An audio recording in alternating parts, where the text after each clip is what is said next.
नमस्कार, सत श्री अकाल। तो आज हम नए टॉपिक के साथ मिल रहे हैं। टॉपिक जो है वो हमारा है संघात्मक व्यवस्था। इसे अंग्रेजी में फेडरल स्ट्रक्चर भी कहते हैं। भारत ने जब भारत अपना संविधान बना रहा था तो उस समय इस संघात्मक व्यवस्था को जो लिया हमारे संविधान में, इसके लिए हमने अनुसरण जो किया था वो अमेरिका का किया था। अमेरिका के मॉडल को किया था कि हम संघात्मक व्यवस्था पे जाएंगे। लेकिन जब हम थोड़ा नजदीक से देखते हैं तो हम इस चीज का अनुसरण एक बार अमेरिका से कर जरूर रहे हैं, लेकिन पूरी तरीके से अनुसरण उसका नहीं कर रहे। उसमें एक मुख्य बिंदु होगा, वो हम कनाडा के मॉडल से उठा रहे हैं, कनाडा के संविधान से उठा रहे हैं। तो वो मॉडल हमारे लिए ज्यादा सही है। अब वो क्यों लिया गया ऐसा, वो मैं आगे चर्चा करूंगा। लेकिन इससे पहले कि भारत के संविधान के अनुसार जो है उसकी जो विशेषता है वो आपको बतानी है कि भारत कैसा है इनमें से। अब एक सवाल है जो साधारणतः पूछा जाता है और इसी तरीके से पूछा जाता है कि संविधान के अनुरूप जो है भारत की विशेषता बताइए, इनमें से क्या रहेगी। आपको चार बिंदु देखने को मिलेंगे। एक संघात्मकता की होगी, एक एकात्मकता की होगी, एक अर्धसंघीय की होगी, और चौथा जो बिंदु है वो है इनमें से कोई नहीं। अभी इसका उत्तर आपके लिए क्या होगा, अब फिलहाल के लिए आप थोड़ा रुकिए, उत्तर बाद में देना इसका। लेकिन इससे पहले हम ये समझ लेते हैं कि इनके मतलब क्या है। थोड़ा पीछे चले। तो किसी भी देश को अगर संघात्मकता की तरफ जाना है तो उसको संविधान के अनुरूप कुछ ऐसा होना चाहिए। उस देश में सबसे पहला बिंदु ये होना चाहिए कि जो संविधान है वो लिखित में होना चाहिए। हमारा जो संविधान है वो लिखित में है। लिखित का मतलब एक तरीके से आप ये समझ लीजिए कि जिस तरीके से हम नोट्स बनाते हैं, अब जैसे कि आप इंडियन पॉलिटी, भारतीय राज्य व्यवस्था के नोट्स बनाएंगे। अब नोट्स बनाएंगे हर तारीख के हिसाब से कि आज पहले दिन सर ने ये क्लास ली, दूसरे दिन ये ली, इस तारीख को सर ने ये क्लास ली।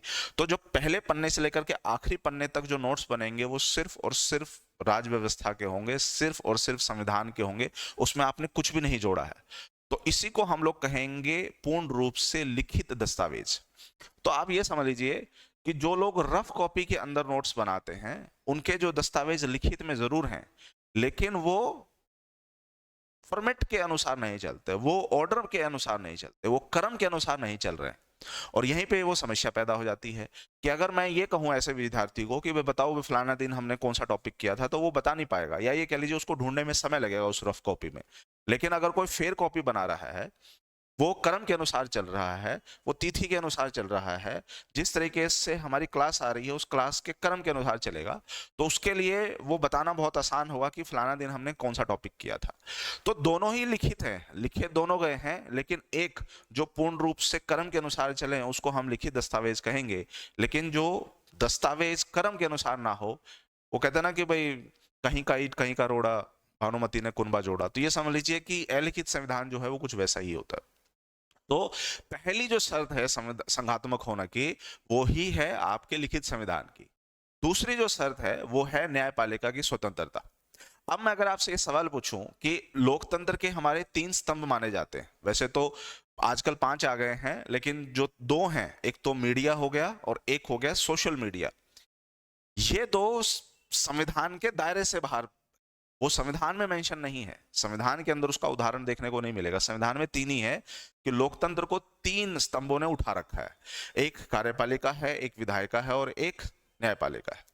तो जिसमें कार्यपालिका और जो विधायिका है उनके अपने काम होंगे, लेकिन इन तीनों में सबसे ऊपर जिसको रखा गया है वो न्यायपालिका को रखा गया है। वो ऐसा इसलिए क्योंकि किसी भी देश में अगर न्याय की व्यवस्था अगर दुरुस्त होगी तो वो देश रहने लायक होगा, और जिसमें न्याय की व्यवस्था दुरुस्त नहीं होगी वो देश रहने लायक नहीं होगा। इसका सबसे खूबसूरत उदाहरण अगर मैं कहूं, मैं आपसे अगर यह सवाल पूछूं कि बताइए अगर आपको मौका मिले तो दुनिया के किस देश में बसना चाहेंगे, तो आप कभी भी, मुझे नहीं पता कि आप क्या उत्तर देंगे, लेकिन आप कभी भी ये उत्तर नहीं देंगे कि मैं सीरिया जाऊंगा या मैं अफगानिस्तान जाऊंगा। आप कभी भी इनका उत्तर नहीं देंगे। आप कभी भी नहीं कहेंगे कि मैं लीबिया जाऊंगा सर। क्यों? क्योंकि इन देश के अंदर एक तो संविधान के अनुसार नहीं चलते ये देश, पहली शर्त। दूसरा, इन देशों में सर्वोच्च न्यायालय ही नहीं है, न्यायपालिका ही नहीं है। सर्वोच्चता की तो बाद में बात करेंगे, पहले न्यायपालिका को लेकर के तो आओ। न्यायपालिका नहीं, तो जिस देश में न्यायपालिका नहीं उस देश के लोगों को न्याय की व्यवस्था दुरुस्त नहीं की जा रही है। जिसका मतलब है कि कोई एक व्यक्ति है जो तानाशाही तरीके से वहां पर शासन कर रहा है, जो कि किसी भी सभ्य समाज के लिए सही नहीं है। अगर समाज को सभ्य बनाना है तो न्याय व्यवस्था दुरुस्त करनी होगी, और जिस देश में न्याय व्यवस्था जितनी अच्छी होगी वो देश रहने के अनुसार उतना ही अच्छा होगा। मुझे नहीं पता आप उत्तर क्या देंगे, लेकिन एक अगर मैं आइडिया लगाना चाहूं तो आप या तो कहेंगे सर मैं डेनमार्क में जाना पसंद करूंगा, या फिर फिनलैंड के अंदर, या स्वीडन के अंदर, जर्मनी के अंदर, ब्रिटेन के अंदर। तो कहने का मतलब इन देशों में न्याय की व्यवस्था बहुत अच्छी है। हालांकि आजकल यूरोपियन देशों की जो हालत है, खासकर ब्रिटेन जैसे देशों की, जर्मनी जैसे देशों की, थोड़ी खस्ता है, उसके अपने कारण है। लेकिन खैर, ये देश रहने के हिसाब से इसलिए अच्छे हैं क्योंकि यहाँ की न्याय की व्यवस्था बहुत अच्छी है। तो न्यायपालिका की स्वतंत्रता इसलिए जरूरी है ताकि न्याय सुनिश्चित हो सके नागरिकों का। तीसरी जो शर्त है वो है कठोर संविधान। हालांकि हम ये नहीं कह सकते भारत का संविधान पूरी तरीके से कठोर है, लेकिन कठोर संविधान होना चाहिए। अब मैं इसको अगर मैं आपको समझाना चाहूं तो आप कोई भी चीज संविधान में बहुत आसानी से नहीं जोड़ सकते। अगर आज हमारी सरकार को, केंद्र सरकार को लगे कि मैं संविधान में कोई चीज जो है जोड़ना चाहूंगा या वहां से कोई चीज हटाना चाहूंगा, तो उसके लिए वो आसान नहीं है। उसके लिए संविधान के संशोधन की प्रक्रिया से चलना होगा, और जो कुछ हद तक मुश्किल होगी उसके लिए जिसके पास बहुमत पूर्ण रूप से ना हो। लोकसभा में अगर किसी सरकार के पास बहुमत है, राज्यसभा में नहीं है, और राज्यसभा में वो अगर विफल हो गया या राज्यसभा ने उसे पास नहीं किया तो वो कानून वैसे हट जाएगा। लेकिन अगर किसी सरकार के पास, जैसे कि अभी मौजूदा जो सरकार है, लोकसभा राज्यसभा दोनों में उसके बहुमत है, तो उसके लिए वो आसान है किसी भी संविधान संशोधन की प्रक्रिया से गुजरना। लेकिन पूर्ववर्ती अगर सरकारों का उदाहरण अगर हम देखें तो उनके लिए कोई भी कानून जो है, जो संविधान के अनुसार कोई चीज जोड़नी है या वहां से कोई चीज हटानी है, तो वो आसान नहीं हुआ करती थी। तो इसलिए उस नजरिए से देखें तो संविधान की आपको कठोरता दिखेगी। फिर आगे बढ़ेंगे, शक्तियों का बंटवारा। जब मैं संघात्मक व्यवस्था कहता हूं तो हमारे लिए जो सबसे मुख्य बिंदु है वो यही है, शक्तियों का बंटवारा। तो शक्तियों का बंटवारा किसके बीच में? सर, शक्तियों का बंटवारा मुझे सबसे पहले भारत की राजनीतिक परिस्थिति को समझना होगा, या ये कह लीजिए सरकार की परिस्थिति को समझना होगा। तो मैं देखता हूं कि केंद्र के लेवल पे एक सरकार है और राज्य के लेवल पे एक सरकार है। दोनों ही स्तर पे मुझे सरकार दिख रही है। तो साफ है कि शक्तियां भी जो इन्हीं दोनों स्तर पे बटी हुई है। केंद्र को अपनी शक्ति मिली हुई है, राज्य को अपनी शक्ति मिली हुई है। थोड़ा इस पे गौर फरमाएंगे। मैंने आपको शुरू में कहा कि संघात्मक व्यवस्था को हमने कहां से लिया है। हम गए तो अमेरिका के मॉडल पे थे, लेकिन कनाडा का मॉडल हमें ज्यादा पसंद आया। तो संघात्मक व्यवस्था हमने अमेरिका से जरूर उठा ली, लेकिन उस संघात्मक व्यवस्था में हमने केंद्र को जो ज्यादा शक्ति दी है वो हमने कनाडा के मॉडल को उठा लिया। ये डिफरेंसेस क्या है वो मैं आपको आगे बताऊंगा। ये अंतराल, ये अंतर क्या है उसके ऊपर बात करेंगे। शक्तियों का बंटवारा किसके बीच में? केंद्र के बीच में और राज्य के बीच में। इसका मतलब है कि यहां पर शक्तियों के बंटवारा के साथ आप एक नया बिंदु भी लिख सकते हैं कि दो तरह की सरकार होनी चाहिए, जिसे दोहरी सरकार कहते हैं। तो संघात्मक व्यवस्था में शक्तियों के बंटवारा के अनुसार आप ये कह सकते हैं कि सर वहां पर सरकार दोहरी होनी चाहिए। फिर बात करते हैं हम संविधान की सर्वोच्चता। इस देश में कौन सबसे सर्वोच्च है? प्रधानमंत्री सर्वोच्च है, या राष्ट्रपति सर्वोच्च है, या संविधान सबसे सर्वोच्च है? तो मैंने आपको पहले ही बता दिया कि जो जिस तरह से गंगा नदी है, उसकी गंगोत्री है, जहां से वो निकलती है, जहां से उसका उद्गम स्थल है, जहां से उसका स्रोत है। तो चाहे राष्ट्रपति हो चाहे प्रधानमंत्री हो, वो आए कहां से? उनका निर्माण जो है, वो उन पदों का निर्माण हुआ कहां से है? संविधान से। तो आप पद को जो बाद में आया है उसको ज्यादा तवज्जो देंगे, या जिसकी वजह से वो पद आया उसको ज्यादा तवज्जो देंगे? तो निसंदेह आपको संविधान को सर्वोच्चता देनी पड़ेगी। और फिर आखिरी में आता है द्विसदनीय व्यवस्था। यानी जो सरकार है, चाहे केंद्र के लेवल पे हो चाहे राज्य के लेवल पे हो, केंद्र के लेवल पे आपको दो तरह की व्यवस्था देखने को मिलेगी। द्विसदन, द्वि यानी दो, सदन यानी जैसे कि लोकसभा हो गया और राज्यसभा हो गया, दो सदन। तो सर ये दो सदन क्यों बनाए गए हैं? देखिए, बहुत साधारण सा इसका उदाहरण देखने को मिलेगा कि सर अगर किसी सरकार के पास किसी एक सदन में बहुमत हो तो दूसरे सदन में उसकी जो हटता है, या ये कह लीजिए कि अगर वो सरकार बहुत ज्यादा कठोर कानून बनाना चाहे तो दूसरे सदन के अंदर उसकी बहुमत ना होने की वजह से वो जो कानून है वो नहीं बन पाएगा। तो ये द्विसदनीय व्यवस्था जो है, दरअसल जो दूसरा सदन होगा वो एक तरह से विपक्ष की तरह काम करेगा। लेकिन जैसे मैंने आपको बताया कि अगर दोनों ही सदनों में एक ही सरकार की अगर जो सदस्यों की संख्या है ज्यादा हुई, उसके लिए फिर कोई कानून बनाना आसान हो जाएगा, जैसा मौजूदा सरकार के केस में। अब ये आपने बिंदु समझ लिए, तो अगर ये बिंदु समझ लिए तो इसका मतलब है कि संघात्मकता होने के लिए ये बिंदु भारत के ऊपर भी अप्लाई हो रहे हैं। क्या भारत का संविधान लिखित है? उत्तर मिलेगा हाँ। न्यायपालिका की स्वतंत्रता है, सर्वोच्च न्यायालय सबसे ऊपर है। कठोर संविधान है, हाँ सर। अनुच्छेद 368 के तहत संविधान में संशोधन करना मुश्किल है, इतनी आसानी से नहीं होता है।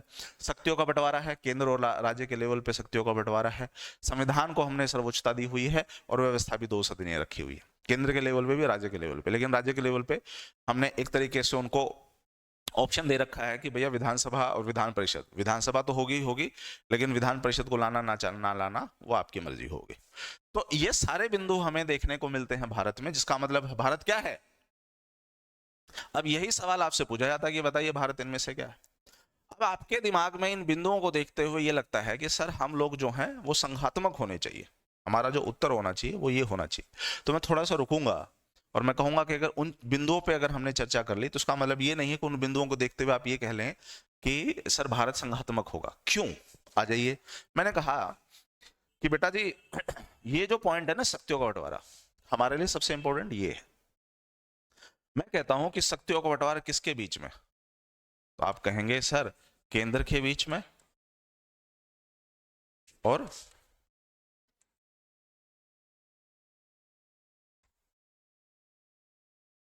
राज्य सरकारों के बीच में।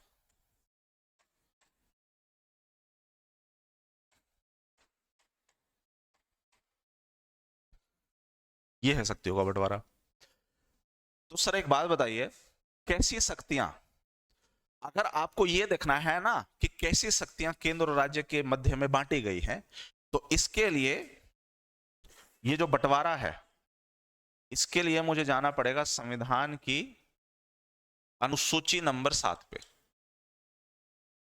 जिसमें बताया गया है कि संविधान की हम लोगों ने किस तरह से संविधान में किस तरह से हमने केंद्र और राज्यों के बीच में शक्तियों का बंटवारा किया हुआ है। अनुसूची 7, अनुसूची 7 में जैसे जाएंगे तो आपको पता चलेगा कि सर वहां 3 तरह की सूचियां मुझे देखने को मिलती है, जिसमें एक है पहली सूची, एक है दूसरी सूची और एक है तीसरी सूची।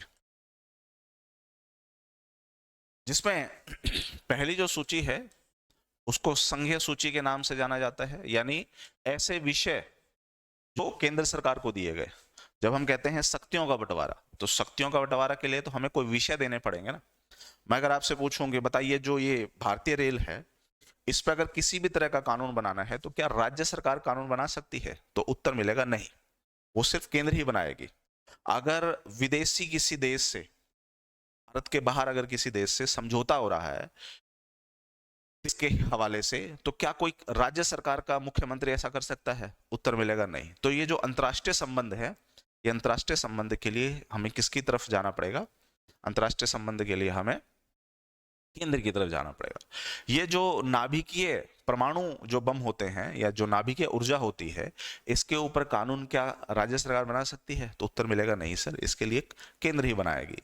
ये जो बॉर्डर होती है, सीमा, इन सीमाओं पे अगर कोई लोग भारत में घुस रहे हैं जो भारत के नहीं हैं, तो साफ है ये क्या हो रहा है, ये अतिक्रमण हो रहा है, एनक्रोचमेंट इसे कहते हैं इंग्लिश में। तो अतिक्रमण हो रहा है, लोग घुस रहे हैं अवैध रूप से इस देश के अंदर जो है घुस रहे हैं, और वो जमीन को अपने हवाले, अपने अंडर में लेने की कोशिश करेंगे। तो साफ है कि बॉर्डर के ऊपर अगर कोई समस्या हुई तो मतलब केंद्र की समस्या है। इस तरीके से जो विषय हैं वो बांट दिए गए हैं केंद्र को और राज्य के बीच में, कि इन विषयों पे तो कानून केंद्र बनाएगा और इन विषयों पे कानून जो है राज्य बनाएगा। तो इसके लिए सूची नंबर 2 रखी गई है राज्य सूची। अब राज्य सूची में जैसे सर जमीन की बात आ गई, पानी की बात आ गई, तो वो राज्य सरकार जो है वो कानून बनाएगी, उस पर केंद्र सरकार कानून नहीं बनाएगा। एक तीसरी सूची है जिसे हम लोग समवर्ती सूची कहते हैं, और संविधान में हमने, भारतीय संविधान में समवर्ती सूची को जो है वो ऑस्ट्रेलिया से लिया है। इसके लिए, इस समवर्ती सूची के उदाहरण के लिए हम ऑस्ट्रेलिया के पास पहुंच गए कि साहब हमने सुना है कि आपके पास एक समवर्ती सूची है, वो बहुत अच्छी है, तो हम वो लेना चाहेंगे। आप कहेंगे ठीक है सर ले लीजिए। अब संघीय सूची में कुल मेरे पास जो विषय हैं वो 100 विषय हैं। इन 100 विषयों पे कानून जो है वो कौन बनाएगा, केंद्र बनाएगा। केंद्र बनाएगा। राज्य सूची के पास जो है विषय टोटल 61 है, इन पे कानून कौन बनाएगा? राज्य सरकार बनाएगी। और समवर्ती सूची के पास जो विषय की जो संख्या है वो 52 है, तो उस पर कानून कौन बनाएगा? उस पर सर केंद्र भी कानून बना सकता है, उस पर राज्य भी कानून बना सकता है, ये दोनों बना सकते हैं। लेकिन अभी रुकिए, अभी कहानी यही खत्म नहीं हुई है। सवाल ये है कि अगर मान के चलो सर समवर्ती सूची में जैसे शिक्षा ले लीजिए, एजुकेशन इसी में आता है। पहले राज्य सूची का विषय था, संशोधन करके समवर्ती सूची में डाल दिया गया। पहले संविधान संशोधन 1976 के तहत यहाँ पहले 66 विषय थे, 5 विषय उठा करके यहाँ डाल दिए गए, तो ये 52 हो गए। इसका मतलब यहाँ पहले 47 विषय थे समवर्ती सूची में। अब अगर केंद्र और राज्य किसी एक ही मुद्दे पे, एक विषय पे कानून बनाना चाहते हैं, तो दोनों की तो ठन गई। केंद्र जो बनाना चाहता है, हो सकता है राज्य उसके विपरीत जा रहा हो। तो अगर दोनों ही एक ही विषय पे कानून बनाने की कोशिश कर रहे हैं, तो बताइए फिर किसकी चलेगी? तो फिर यहां पर हम बात करेंगे, हमें यह देखना पड़ेगा सर कि संघात्मक व्यवस्था में शक्ति जो है वो किसको ज्यादा दे रखी है।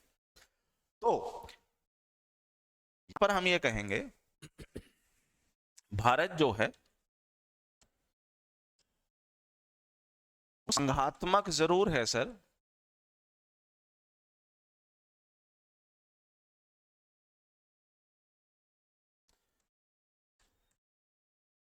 लेकिन जिसमें केंद्र शक्तिशाली हो। हमने एक ऐसी व्यवस्था का अनुसरण किया है, और ऐसी संघात्मक व्यवस्था जिसमें केंद्र शक्तिशाली हो, इसके लिए हम कहां गए? इसके लिए हम गए कनाडा में।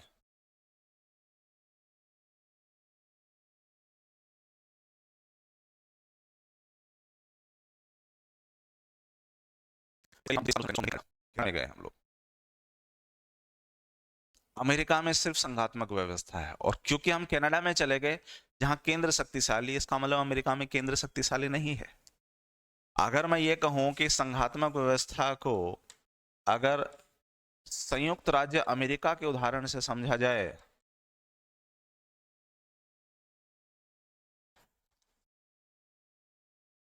और भारत के उदाहरण से समझा जाए, तो यहां पर मुझे दो चीजें देखने को मिलेंगी। एक केंद्र पे सरकार देखने को मिलेगी, और एक राज्य के स्तर पे सरकार देखने को मिलेगी। बताना है कि अगर मैं संयुक्त राज्य अमेरिका में गया, तो केंद्र के पास जो शक्तियां हैं वो कम होंगी या ज्यादा होंगी? तो उत्तर मिलेगा सर केंद्र के पास शक्तियां कम है। और अगर मैं राज्य के पास गया, तो राज्यों के पास जो शक्तियां हैं वो ज्यादा है। ये अमेरिका है, संयुक्त राज्य अमेरिका। अब आप कहेंगे सर ऐसा कैसे? देखो, इसके लिए थोड़ा सा इतिहास में जाना पड़ेगा। यहां पर दो शब्द हैं, संयुक्त राज्य और अमेरिका जो है उस महाद्वीप का नाम है, उत्तरी अमेरिका, दक्षिणी अमेरिका। और अमेरिका का जो अमेरिका नाम पड़ा है वो एक इटालियन अन्वेषक रहा है जिसका नाम है अमेरिगो वेसुपुची। तो की वजह से अमेरिगो का जो बिगड़ा हुआ स्वरूप है वो अमेरिका है। अमेरिका की तो कहानी समझ में आ गई। ये संयुक्त राज्य क्या है? तो अगर अमेरिका यानी संयुक्त राज्य अमेरिका के इतिहास पे घुसेंगे तो पता चलेगा कि सर ब्रिटिशर्स ने वहां पर भी कब्जा कर रखा था। वहां के जो स्थानीय लोग थे वो ब्रिटिशर्स को पसंद नहीं करते थे। तो एक दिन अमेरिकी स्वतंत्रता का बिगुल बज जाएगा, यानी अमेरिकी स्वतंत्रता की घोषणा हो जाएगी, या ये कह लीजिए घोषणा नहीं, मतलब उसके लिए लड़ाई शुरू हो जाएगी कि अमेरिका की स्वतंत्रता चाहिए। किससे? ब्रिटेन वालों से। ये नहीं कि ब्रिटेन वालों ने हमें ही पकड़ रखा था, अमेरिका को भी पकड़ रखा था। अब अमेरिका ने इसके लिए जो आंदोलन स्टार्ट किया उसको ही हम लोग अमेरिकी स्वतंत्रता की क्रांति कहते हैं, अमेरिकी क्रांति कहते हैं, 4 जुलाई सन 1787 को। उससे पहले अमेरिका के अंदर, संयुक्त राज्य अमेरिका के अंदर 13 अलग अलग राज्य बन चुके थे। 13 अलग अलग राज्य बन चुके थे। अब सवाल यह है कि कौन सा राज्य ब्रिटिशर्स के साथ लड़ेगा, क्योंकि हम अपने हिंदी पाठ्य पुस्तकों में ये पढ़ते हुए आए हैं कि 1+1 जो है मिलकर के 11 होते। अगर कोई एक राज्य ब्रिटेन के खिलाफ लड़ता तो निसंदेह वो हारता। तो उनको भी पता है कि एकता में बल होता है, तो इसलिए वो 13 राज्य एक साथ आ गए। गौर फरमाइएगा, 13 राज्य जो है वो एक साथ आ गए। तो वो राज्य क्या हो गए? संयुक्त हो गए। तो संयुक्त राज्य अमेरिका के अंदर जब संयुक्त राज्य बोलते हैं तो अमेरिकी क्रांति के दौरान उस क्रांति को हवा देने के लिए, उस क्रांति को सफल बनाने के लिए 13 अलग अलग जो राज्य बटे हुए थे वो एक हो गए। तो बोला कि हम अपने जो मुद्दे हैं वो बाद में बात कर लेंगे, लेकिन सबसे पहले तो ब्रिटेन वालों को भगाओ यहाँ से। ब्रिटेन वालों को भगा भी दिया, फिर उन्होंने अपना संविधान भी बनाया। बाकी सब इतिहास है ही, हम जानते हैं कि दुनिया का पहला लिखित संविधान ही अमेरिका ने दिया था। दुनिया में मौलिक अधिकार का जो कंसेप्ट है, जो तत्व है, जो बिंदु है, वो सारा का सारा अमेरिका से स्टार्ट हुआ था। तो अमेरिकी संविधान ने बहुत कुछ दिया है दुनिया को। भारत ने उसका अनुसरण किया है। एक व्यक्तिगत देश के अनुसार अगर हम सबसे ज्यादा किसी देश को अनुसरण करते हैं, फॉलो करते हैं, तो वो अमेरिका ही है, संयुक्त राज्य अमेरिका ही। अब वापस आते बिंदु पे, संयुक्त राज्य में 13 राज्य जो है संयुक्त हुए थे। अब ऐसा तो है नहीं कि 13 राज्य जब संयुक्त होंगे तो किसी एक राज्य को ज्यादा शक्ति दे देंगे, तो होगा नहीं, सबकी बराबर शक्ति होगी। अब समझिए, इसका हमें इस चीज को समझने के लिए मुझे इतिहास में जाना पड़ेगा। ऐसा है नहीं कि सबको शक्ति मतलब उन 13 में से किसी एक को शक्ति ज्यादा दे दोगे तो इससे क्या होगा, दूसरे लोग जो अपने आप को काफी निम्न स्तर पे देखेंगे, शक्तियां सबकी बराबर होंगे, लेकिन उन 13 राज्यों के कुछ लोग मिलकर के केंद्र में पहुंच जाएंगे और वो कहेंगे कि कल को जो फैसले लेंगे वो हम लेंगे, लेकिन मान्य सारे, लागू सब पे होगा। तो ऐसे 13 राज्यों का सह अस्तित्व देखने को मिलेगा और शक्तियां बराबर होगी सबकी। बस एक केंद्र के लेवल पे एक सरकार पैदा हो जाएगी इन 13 राज्यों के द्वारा। ये है अमेरिका का। तो जो केंद्र में जो व्यवस्था होगी, अगर राष्ट्र के स्तर पे कोई समस्या पैदा होती है तो ये केंद्र लेवल पे काम हो जाएगा, यानी केंद्र सरकार काम कर लेगी। बाकी अगर ऐसी कोई समस्या नहीं है तो हर राज्य अपने हिसाब से स्वतंत्र है, तो इसलिए वहां राज्य को ज्यादा शक्ति देखने को मिलेगी केंद्र के पास का। भारत जो है किस दौर से गुजरा है? भारत 1947 के दौर से गुजरा है, और 1947 की परिस्थितियों को देखोगे तो भारत में बहुत सारे जो हिस्से होंगे वो भारत का हिस्सा नहीं बनना चाहेंगे। जब अंग्रेज कहते हैं जी हम तो जा रहे हैं, हमने तो हाथ खड़े कर दिया, अब अपना अपना देख लो, तो 1947 में बहुत सारे हिस्से हैं जो वो अलग होना चाहते हैं। ये कहता जी मैं भारत का हिस्सा नहीं रहूंगा, ये कहता है मैं भारत का हिस्सा नहीं रहूंगा, त्रावणकोर कहता जी मैं भी नहीं रहूंगा, भोपाल कहता है मैं भी नहीं रहूंगा, जोधपुर को मौका मिला तो वो भी भाग सकता है, जूनागढ़ को मौका मिला तो वो भी दिक्कत करेगा, हैदराबाद तो फाई फूई कर ही रहा है, जम्मू कश्मीर के राजा ने बोल ही दिया कि भाई हम नहीं होंगे। इतनी सारी समस्याएं थी 1947 के दौर में। अब जब सब लोग अलग अलग भागने, अलग अलग दिशाओं में भागने की कोशिश करेंगे तो समझिएगा कि एक अभिभावक है या एक मां समझ लीजिए, उनके 10 बच्चे, 10 मत लीजिए, 4 ले लीजिए, 3 ले लीजिए, अगर वो भी प्रैक्टिकल नहीं दिख रहा तो 3 बच्चे हैं एक माँ के।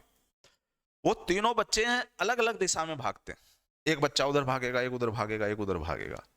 तो जो माँ है वो एक सेंट्रल अथॉरिटी, केंद्रीय रूप पे काम करती है। तो माँ का काम है उन तीनों को अलग अलग दिशा में जा रहे हैं लेकिन पकड़ के रखने का। जैसे लगे कि ये गलत हो रहा है, ये गलत करने वाले हैं या चोट खा लेंगे, माँ तुरंत पकड़ लेती है। तो केंद्र के स्तर पे काम हो तो उसका मतलब है कि बच्चों के पास ज्यादा ताकत होगी या माँ के पास ज्यादा ताकत होगी? तो उत्तर मिलेगा सर माँ के पास ज्यादा ताकत होगी। तो अगर केंद्र के लेवल पे ज्यादा ताकत होगी तो बच्चों का एक दायरे से बाहर भागना मुश्किल हो जाएगा, या कह लीजिए नाश असंभव हो जाएगा, ये पॉसिबल ही नहीं होगा। 1947 में अगर हम अमेरिका के संघात्मक व्यवस्था को अनुसरण कर लेते जिसमें केंद्र के पास शक्ति कम होती और राज्य के पास शक्ति ज्यादा होती, तो निस्संदेह भारत वो नहीं रहता जो आज है। जो हम कहते हैं ना कि बिल्कुल गर्व से कि सर हमारा प्यारा भारत,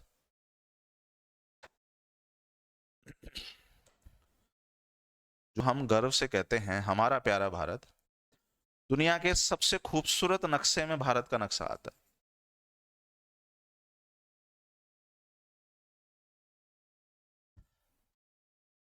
और ये भारत किसके बिना पॉसिबल नहीं हो सकता था?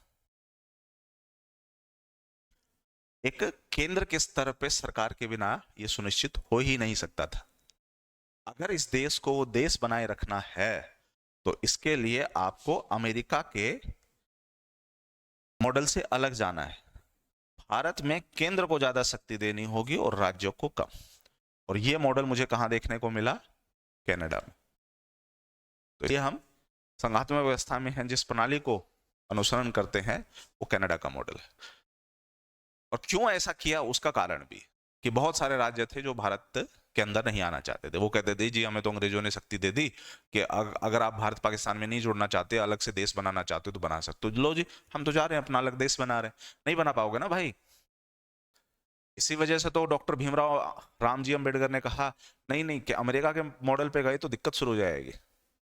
इस देश में इतनी ज्यादा, अब 22 तो आधिकारिक भाषा है, हर राज्य की अपनी संस्कृति है, अपनी वेशभूषा है, अपनी भाषा है। भारत जो है बहुसंस्कृतिवाद का सबसे बेहतरीन उदाहरण है।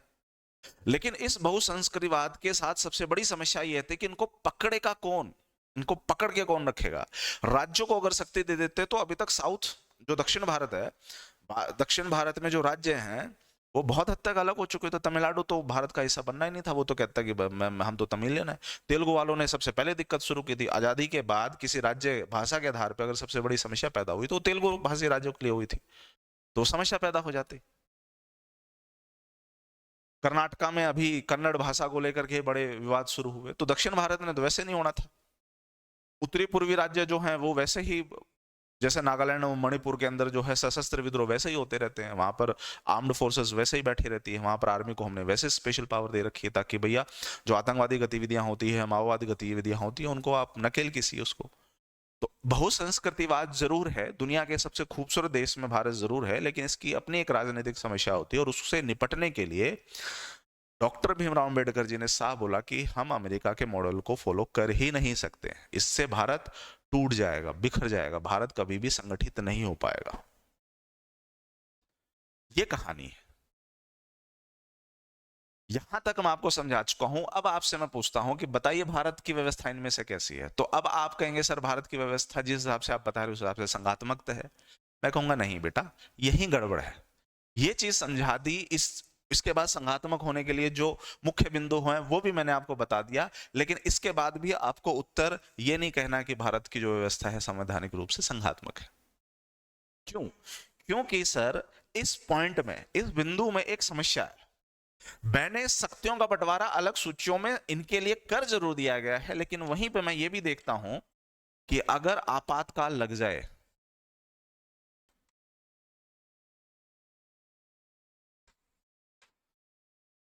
आपातकाल में सबसे पहले आप जिसकी शक्ति छीनते हैं वो राज्यों की शक्ति है। राज्य सरकारों की जो शक्ति है बेटा वो छीन जाती है।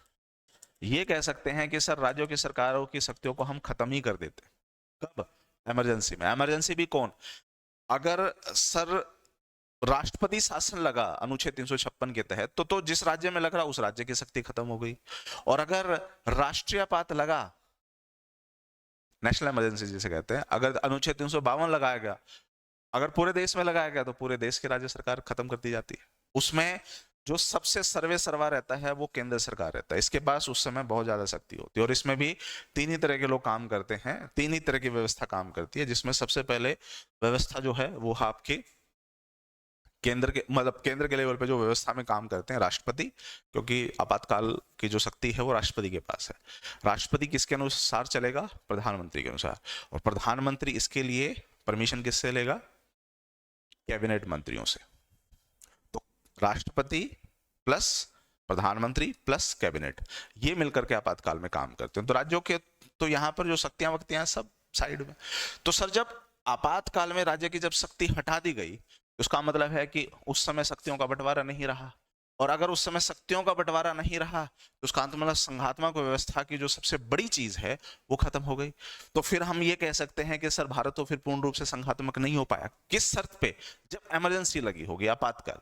तो उस समय भारत किस तरफ झुक गया है? उस तरफ भारत जो है एकात्मकता की तरफ झुक गया है, एक सिस्टम की तरफ चला गया।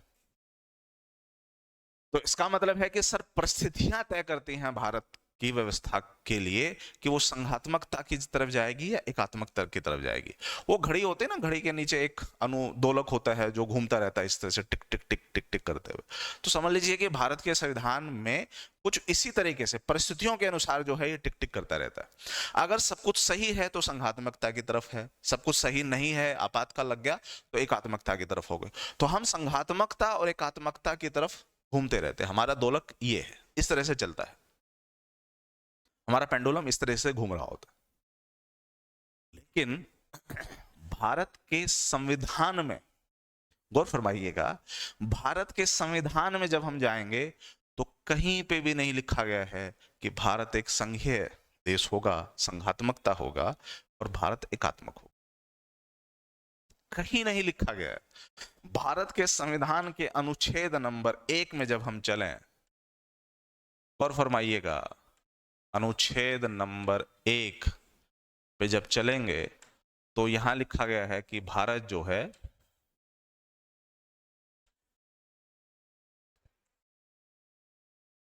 संघ होगा। हिंदी में तो इस तरीके से है, लेकिन थोड़ा सा इसमें इंग्लिश जाओगे तो थोड़ी क्लैरिटी और आ जाती है। यहां लिखा गया है यूनियन ऑफ स्टेट्स। तो राज्यों का जो संघ है, यहां पर एक लैटिन वर्ड यूज किया जाता है,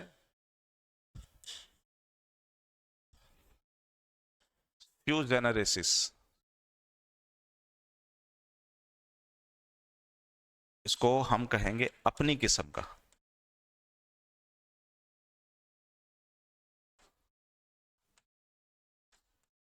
भारत की जो संघात्मकता है वो अपनी किस्म की संघात्मकता है।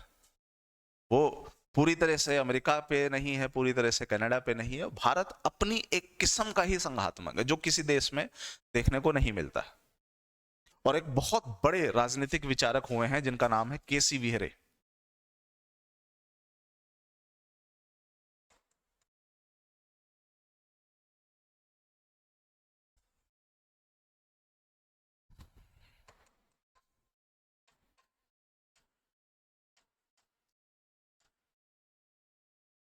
भारत के संविधान को समझते हुए उनको ये लगा कि भारत ना तो पूरी तरह से संघात्मक है ना एकात्मक है। भारत जो है वो अर्ध संघात्मक है, अर्ध संघीय है। अर्ध संघीय का मतलब ये होता है कि देखो, अगर मैं ये पूछूं जैसे भारत की जो संस्कृति है उसमें जो शादीशुदा महिलाएं होती हैं वो साधारणतः मैं इसलिए बोल रहा हूं क्योंकि अब जो नए जो युवा हैं, यूथ हैं, वो लोग इसकी तरफ थोड़े कम जाते हैं। आप जो पुराने मतलब जो पिछली जो जनरेशन है उसमें महिलाओं को देखोगे तो वो जो शादीशुदा महिलाएं हैं वो जो सिंदूर लगाती हैं वो सिंदूर काफी बड़ा होता है, मतलब माथे में सिंदूर काफी बड़ा होता है, वो विजिबल होता है। जो नए महिलाएं हैं, जो नया यूथ है, वो सिंदूर लगाते हैं लेकिन एक हल्की सी बिंदी जैसी लगा लेते हैं। इससे कोई फर्क नहीं पड़ता आपने बिल्कुल टीका लगाया हुआ है या फिर एक बिंदी लगाई हुई है, दोनों से यही चीज तो क्लियर है कि आप शादीशुदा है। बात है बड़ी सिंपल सी, दोनों से इस चीज की क्लैरिटी आ जाती है। चाहे टीका यहां से नाक से लेकर के यहां तक ले जाओ तब भी पता चलेगा ये शादीशुदा है। आप इसमें ये नहीं कहते कि ये ज्यादा शादीशुदा है और सिर्फ जिसने एक बिंदी सी लगाई हुई है सिंदूर की ये कम शादीशुदा है। शादीशुदा दोनों ही है। तो यहां ये कहने का मतलब है, इस अर्ध संज्ञा को अगर हम पढ़ेंगे तो हम उस बिंदी की तरह, केसी वीरे कहते हैं ये संघात्मकता तो इन्होंने ले रखी है लेकिन उसी बिंदी की तरह है। केसी वीरे नहीं कह रहे, ये समझाने के लिए बोल रहा हूं, ये उसी बिंदी की तरह है कि थोड़ा सा लग गया। तो हम संघ जरूरी है, हम संघात्मकता जरूरत है लेकिन हल्का सा संघात्मक है, पूरी तरह से संघात्मक नहीं है। और संविधान में संघात्मक एकात्मकता कहीं नहीं लिखा गया, वहां लिखा गया राज्यों का संघ। अनुच्छेद 1 देखोगे तो लिखा गया है इंडिया जो कि भारत है, हिंदी में लिखा होता है भारत जो कि इंडिया है वो राज्यों का संघ होगा। तो मैंने वो पॉइंट नहीं लिखा, मैंने सिर्फ राज्यों का संघ लिख दिया। इसमें तो कहीं नहीं लिखा गया कि संघात्मक होगा एकात्मक होगा। और जो राजनीतिक वैज्ञानिक है केसी वीहरे, ये सवाल आता है कि बताइए किसने भारत के संविधान को या भारत के ढांचे को अर्धसंघीय कहा है? केसी वीहरे साहब ने जो है इसको अर्धसंघीय कहा है। संघीय का मतलब ये होता है कि हल्के से हम संघात्मक, और हम पूरी दुनिया को ये साफ कह रहे हैं कि हम वैसा संघात्मक नहीं है जैसे अमेरिका है। हमारा जो संघात्मकता का जो मॉडल है वो अपनी अलग किस्म का है, जिसके लिए हमने केंद्र को ज्यादा शक्ति दे दी है, और इसके साथ साथ हमने राज्यों की शक्तियों का भी पूरी तरीके से बंटवारा किया हुआ है। अगर सब कुछ ठीक है तो राज्य अपनी शक्तियों का अनुसरण करे, फॉलो करे, मजे ले, एंजॉय करे, हमें कोई समस्या नहीं है। लेकिन जिस दिन हमें समस्या शुरू होगी, हम राज्यों की शक्तियों को छीन सकते हैं। कुछ वैसा ही है, बड़ा भाई है, छोटा भाई के पास कुछ चीजें छीनना चाहे तो छीन सकता है, लेकिन अगर उसे कोई समस्या नहीं है तो छोटा भाई एंजॉय कर रहा है, एंजॉय कर लेने दो। ये है कहानी। तो बताइए भारत इनमें से क्या है, संघात्मक है, एकात्मक या अर्धसंघीय? तो उत्तर हमेशा आपको देना है कि भारत जो है अर्धसंघीय। लेकिन अगर मैं आपसे पूछूं लिखा कहां गया है, लिखा तो कहीं गया ही नहीं है, तो आप कहेंगे सर लिखा तो राज्यों का संघ किया है। ये क्या माजरा है भाई? डॉक्टर भीमराव अंबेडकर जी के सामने ये समस्या आ गई कि क्या करें। अगर मैं संघात्मक लिख दूं तो दुनिया में सबको पता चल जाएगा कि ये तो अमेरिका का मॉडल है।